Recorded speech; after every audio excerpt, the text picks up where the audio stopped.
to write a decimal as a fraction, we take this and that becomes our numerator. And then wherever the last digit is, that's the denominator. So this is the tenths and this is the hundredths. So it's 100 as the denominator. If it was 0.037, then we would take this as the numerator. And then this is the tenths, this is the hundredths, this is the thousandths. So whatever digit it ends on is the digit that we put as the denominator. Does that make sense to you, Hadley? Yeah, sorry, I was on mute. Okay.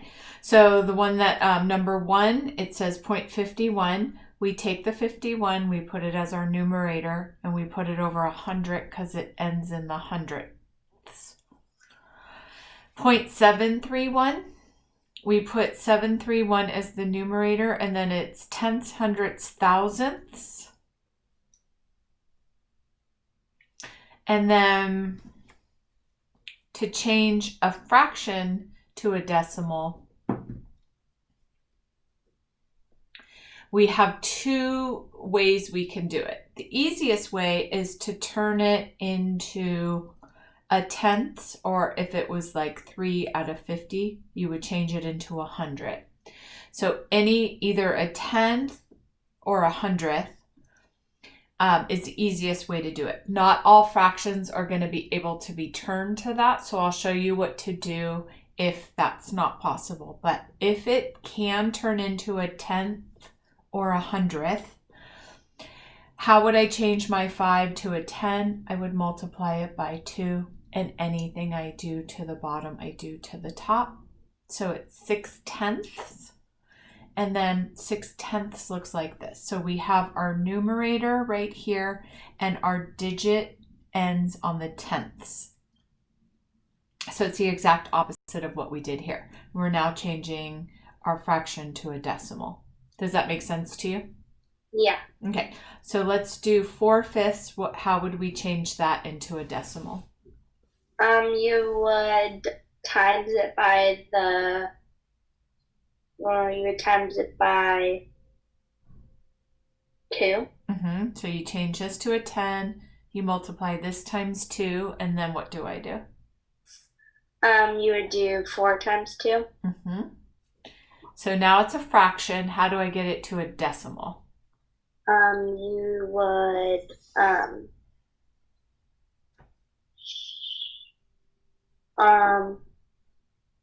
you would put how many zeros there are on the problem and before the 8. Okay, so this becomes our numerator, and then our denominator, or this is our numerator. So whatever the numerator is becomes our decimal number. And this tells us how many zeros if we need to put zeros in. So for this, it ends on the tenths. So I don't need to put any zeros in. Suppose it was 8 over 100. I would need to put a 0 in because this digit has to end on the hundredths, because this is 100. Does that make sense, or does that not make sense? No, that makes sense. Okay.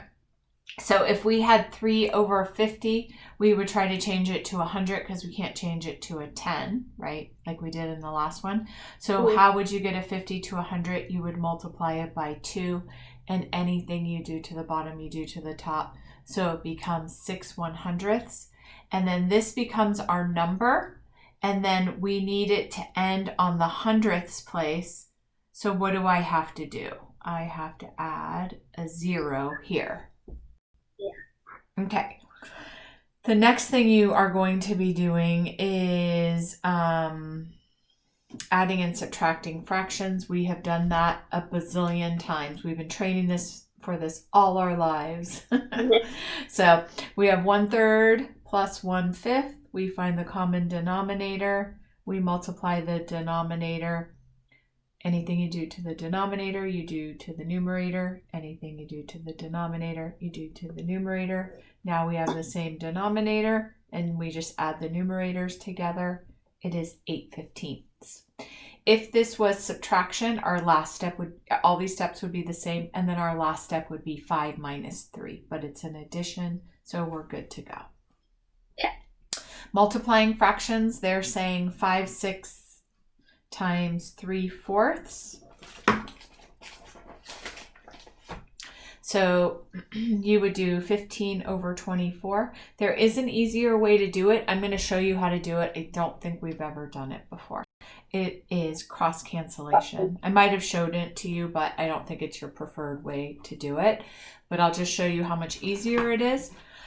So you're going to look at the diagonal numbers and you're going to say,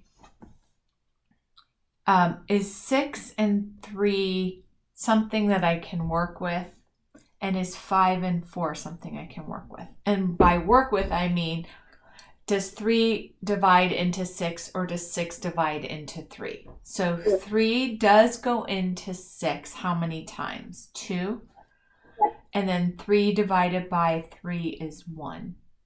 5 does not divide into 4 and 4 does not divide into 5. So instead of getting this big number like this, I now have 5 times 1 over 2 times 4. And then it's 5/8. Do you see how much easier that is than 15/24? Yeah. If you got 15/24, you have to find the common number that goes into 15 and 24, which is 3. Divide it and simplify it. You could do it either way. This is just a shortcut and it does make your life easier. So that is something that would be good for you to practice. Okay, division of fractions. So we're going to do 2/3 divided by 9/10. You rewrite the first fraction. You change your division to a multiplication. You flip the second fraction and then you multiply out. 2 times 10 is 20 over 27. If you have, that's all the examples there. If they don't have this as an example, but we already know, if you had a mixed number like this, or 9, I'll change it, 8 over 9, you'd have to change it to improper fraction first and then multiply it out. Okay. All right. So our next page is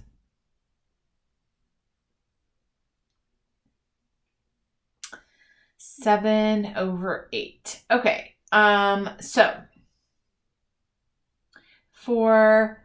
we talked about fractions that can be turned into a decimal by just making it into a group of a 10 or group of 100, like 5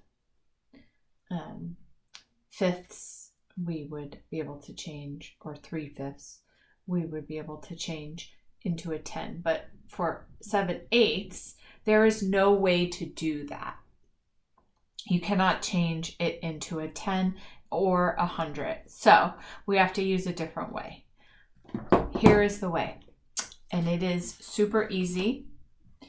You take the denominator and it goes here. And I remember it by what comes first in the alphabet, D or N, D. So I put the D first and then I put the N here. So in this one, it is 8 and the numerator is 7. Now, obviously, 8 cannot go into 7, right? It is too big. But it can if we put a decimal here and we add a 0. So basically what you're doing is you're turning this 7 into a 70. So decimal goes right here. And then 8 goes into 70. Yes, we can do that. So 8 goes into 70 8 times. 8 times 8 is 64. And then you just keep adding zeros and bringing them down. 8 goes into 67 times. 8 times 7 is 56. Remainder of 4. And then 8 goes into 40. 5 times 8 times 5 is 40. So the decimal would be 0.875, and that's how you would do it. Another one they gave you was 1 over 11. You would take the denominator, put it here, and you'd put the numerator here. And then how many times does 11 go into 1? It doesn't, so we put a decimal and we add a 0. How many times does 11 go into 10? It doesn't, so we put a 0 and then we add a 0 here. How many times does 11 go into 100? 9 times. 9 times 11 is 99. What's left over? 1. It's going to be the same pattern. So the answer is 0.09. And if it repeats like this, and you won't know that it repeats, you'd actually have to do it, but I could see that it repeats, then you put a line over to say that the 0.09 repeats. If it's just the 9 that repeats, suppose the answer was 0.099999 and you couldn't clear the 9 out, you would just put a line over the 9. So whatever repeats is what you put the line over, and that tells everybody that's reading the answer that it's 0.09090909. Okay. If it's a negative number, like number 13 is negative 7 over 9, on your calculator, you would do 7 divided by 9 is 0.77777777. So this one would be 0.7. You would put the line there and it would be negative. So it'd be negative 0.7777. Sometimes they will tell you to round to the hundredths place. If they tell you to do that, then your 0.7777, you would underline the hundredths place, and then you'd go to the neighbor and you'd say, 5 or more, let it soar, 4 or less, let it rest. Since this is more than 5, it becomes 0.78, but it will tell you when to do that. It will say, round your decimal to the nearest hundredths. And then we know that this was negative, so it's negative 0.78, or if they don't say to round, it's negative 0.77777777. Does that make sense? Yeah. Okay. If it's a mixed number, like 1 and 7/8, suppose this, instead of being 5, 6, suppose it was 1 and 7/8. We already did our, this was 7/8. This was our work for 7/8 right here. So if it was 1.78, 1 and 7/8, we would write 0.875 as our fraction, right? And then this 1 would get put over here because it's 1 and 7/8. Mm-hmm. If it was negative 1 and 7/8, then it would be negative 1.875. Can you use a calculator or no? We're not supposed to, but she said like hard math problems we can. Okay. So I would like you to try negative 7/9 and then 8 and 15 20-seconds. And you can actually mute me. I'm going to go on and continue with your video because I have no way to pause it. So mute me so you can't hear me. You can do that and then come back on and interrupt me when you are done with it. Okay, so for this one, number 28, it is giving you fractions and it is giving you decimals, and it might give you fractions, decimals, whole numbers, whatever. So for this one, we are going to put the order from least to greatest. So in order to do that, we either have to make all of these into fractions or we have to make all of them into decimals. Either way is fine. It's whatever you feel good with. So I'm going to just change, since there's already 3 fractions and they're all different, denominators, I'm going to change them all into decimals because I can't really easily tell when one is fourths and one is thirds, which one is bigger. So I'm just going to turn them all into decimals. And to tell you the truth, I always turn them all into decimals because for me, decimals are way easier to work with. So -3/4, 0.5, 2/3, -7/3, and 1.2. I obviously know that if I'm going least to greatest, my negative numbers are going to be smaller than all of the positive numbers. So I'm going to just look at these two numbers. I know that 3/4, I put the denominator here and I put the numerator here. And I'm going to change it into a decimal. So 4 goes into 37 times. I add my 0. 4 goes into 25 times. So this is -0.75. This is 0.5. This is 2/3. I've got to turn it into a decimal. So I'm just going to leave room to put it into a decimal. And then -7/3. And again, I'm going to leave room to put it into a decimal so that I can compare them. And then 1.2. Okay, so my next thing to turn into a decimal is 3 and 2. So 2/3, I put my denominator here. I put my numerator here. I add my 0. 3 goes into 21 6 times. And then I work it out. I keep trying to clear it out. Okay, it's going to be a repeating decimal. It just keeps turning into 20. So I know that it's 0.6666666. So right next to it, I'm just going to write 0.6, and I'm just going to round it, 0.67. Now I'm going to cross out the fraction so that I can have everything be in decimal form.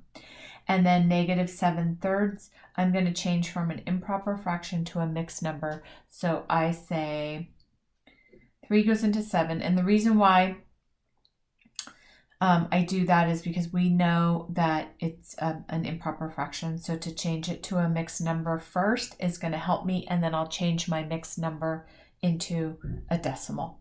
So, or you can just do it the way I'm doing it right here, and it's going to turn itself into a decimal. So 3 goes into 7 2 times, and then 3 times 2 is 6. I'm going to bring down my 0. 3 goes into 10 3 times. 3 times 3 is 9. 10 minus 9 is 10. So it's going to be 2.33, and it's negative. So I'm going to say -2.33, and I'm going to cross this out so I don't get confused.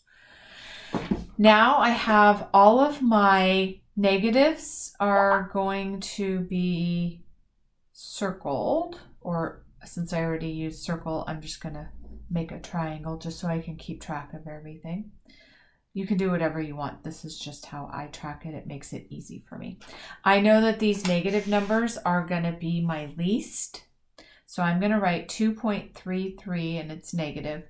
That is the least number because 2 point something is bigger than point something.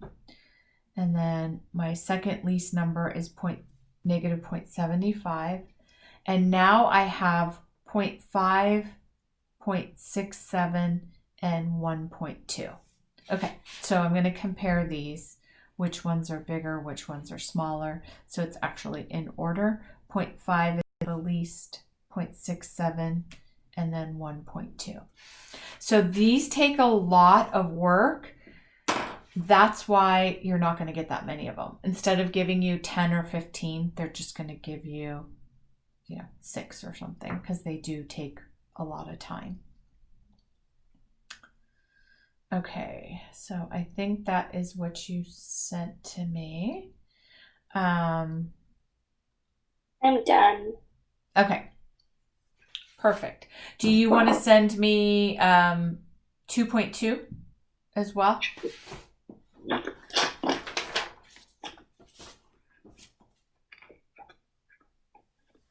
Do you have any questions so far about anything we did?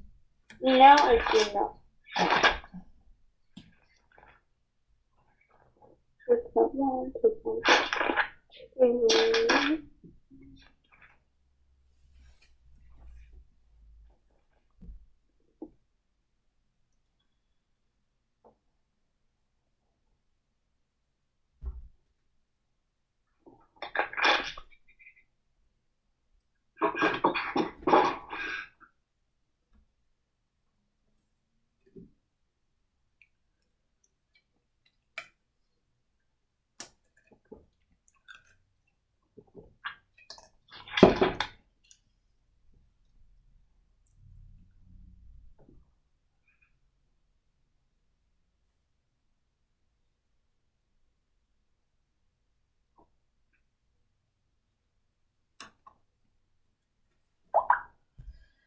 Okay. Awesome.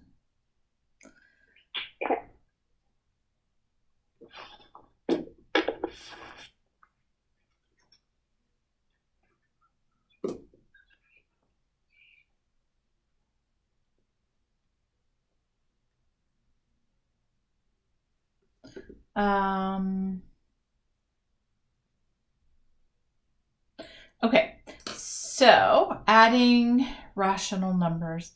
-8/3 plus 5. Is that a 6, honey? It's kind of a weird angle. I can't really see it. For which one? Where it says number 1, adding rational numbers. It's -8/3 plus 5 over something. The page that you just sent to me. -8/3. It's like a weird angle. I can't really read it. -8/3 plus 5/6. Okay. So we're going to find the common denominator. It's 6. And then we're going to find the common denominator up here. So this is 16 and this is 5. Okay. So this is the easy part. Now I want you to notice something. In this problem, it says to add, but I'm not going to listen to this because it's a little bit misleading. What we have here is a negative and a positive. So I have to find out what fraction is bigger, just like we used to do, and we would say the biggest integer wins the sign. The biggest fraction wins the sign. So is 8/3 bigger or is 5/6 bigger?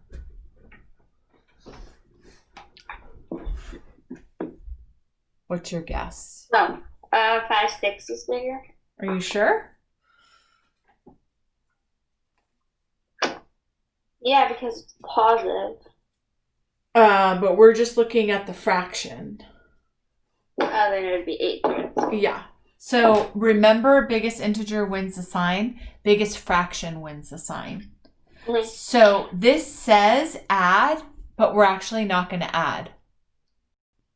This is a negative and this is a positive. If both were a negative or both were a positive, then we would add. But since this is a negative and this is a positive, biggest integer wins the sign. 16/6 minus, I'm changing this to a minus. They're not going to tell you to do that. You have to figure that out. And you will know because we have a negative and we have a positive. It's not really an addition problem. Does that make sense or is that confusing? Yeah. Okay. It's a little bit confusing, but I think I understand it. Okay, so now we do 16 minus 5 is 11/6. And then we know that the answer is negative because biggest fraction wins the sign. So it's -11/6. Got it. All right, let's try another one. -7/3 plus 1/5. Can you do that one? Mm-hmm.